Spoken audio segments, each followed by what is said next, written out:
After surviving a tornado, a young girl and her dog wake up in a magical land and must try to get back home to Kansas before a green witch can kill them. Honestly, I don't even know why I'm reviewing The Wizard of Oz. If someone likes movies enough to seek out video reviews online, they've definitely seen The Wizard of Oz before. If there ever was a perfect movie, this is it.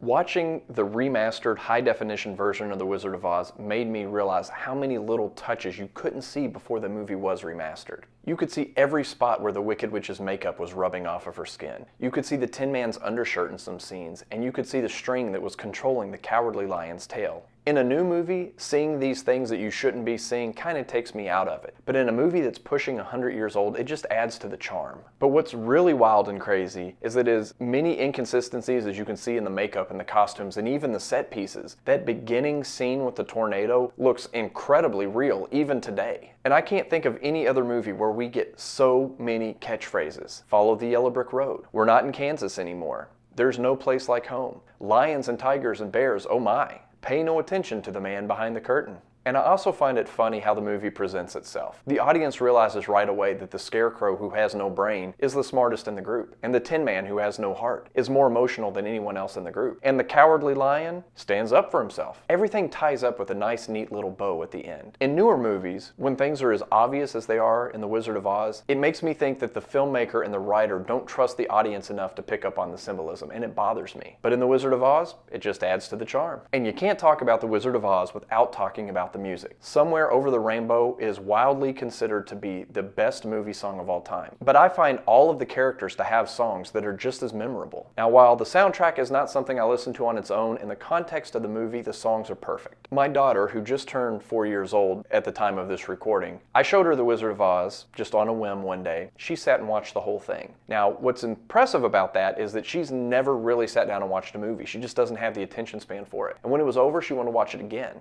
And she did. She watched it every day for weeks. She watched it so many times that she told me she wanted to make a review for it, which I've already posted in my channel, and I'll put the link in the description of this one if you want to see a 4-year-old review The Wizard of Oz. But what's crazy to me is this movie that is nearing 100 years old held my 4-year-old's attention better than the new animated movies that are aimed directly at her age group. The Wizard of Oz is a movie we all grew up with. Our parents grew up with it. Our grandparents grew up with it. It's a movie I'm glad I shared with my daughter at a young age, and hopefully it left an imprint on her enough to where she'll want to share it with her kids one day. Quite simply, The Wizard of Oz is one of the best movies of all time. Apple-throwing trees, clicking your heels together, green makeup, sleeping in the snow, the color green, twisters, walking through the woods,